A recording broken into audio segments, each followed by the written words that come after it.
തൃശൂർ തേക്കിൻകാട് മൈതാനത്തിന്റെ മധ്യത്തിലാണ് ശ്രീ വടക്കുംനാഥ ക്ഷേത്രം. കേരളത്തിലെ 108 ശിവാലയ ക്ഷേത്രങ്ങളിൽ ഒന്നാം സ്ഥാനം. ശിവൻ, പാർവതി, ശ്രീരാമൻ, ശങ്കരനാരായണൻ, മഹാഗണപതി എന്നിവരാണ് ക്ഷേത്രത്തിലെ പ്രധാന പ്രതിഷ്ഠകൾ.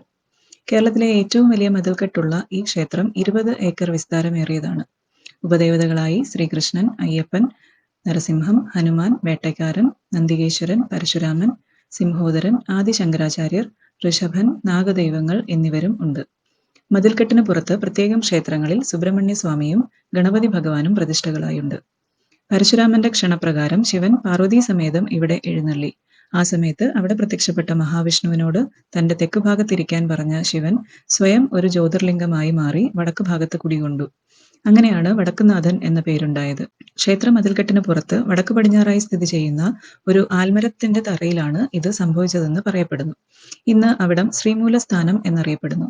ശ്രീമൂലസ്ഥാനത്തു നിന്നും ആവാഹിച്ച് പരശുരാമൻ തന്നെ ഇന്നത്തെ ക്ഷേത്രത്തിൽ പ്രതിഷ്ഠിച്ചു എന്നാണ് ഐതിഹ്യം.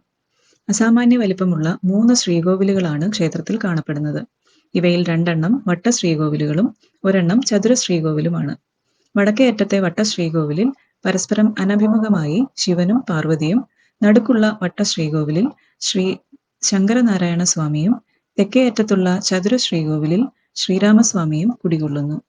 ഏറ്റവും വലിയ ശ്രീകോവിലും പ്രതിഷ്ഠയും ശിവന്റേതാണ്. എന്നാൽ ക്ഷേത്രത്തിലെ സ്വത്തുക്കൾക്ക് അധികാരി ശങ്കരനാരായണനാണെന്നും വിശ്വാസം. ശിവലിംഗമാണ് പ്രതിഷ്ഠ. ആദ്യകാലം മുതൽ നടന്നുവരുന്ന നെയ്യഭിഷേകം കാരണം അത് ദൃശ്യമല്ല. അഭിഷേകം കഴിഞ്ഞാലും നെയ്യ് നീക്കം ചെയ്യുന്നില്ല. നെയ്യിന് ബലം വയ്ക്കാൻ ഇളനീരഭിഷേകവും നടത്തിവരുന്നു. അങ്ങനെ നെയ്യും ഇളനീരും കൂടി ചേർന്ന് ഭീമാകാരമായ ഒരു മല നിർമ്മിക്കപ്പെട്ടിരിക്കുന്നു. ഇതാണ് നെയ്മല.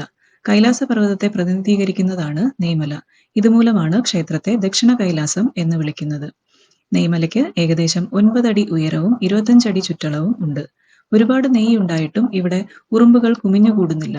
കൂടാതെ അകത്ത് കൊളുത്തിവെച്ച ദീപങ്ങളുടെയും പുറത്തെ അന്തരീക്ഷത്തിലെയും കൊടും ചൂടിൽ പോലും ഇത് ഉരുകുന്നില്ല എന്നതും വിസ്മയകരമായ ഒരു പ്രതിഭാസമാണ്.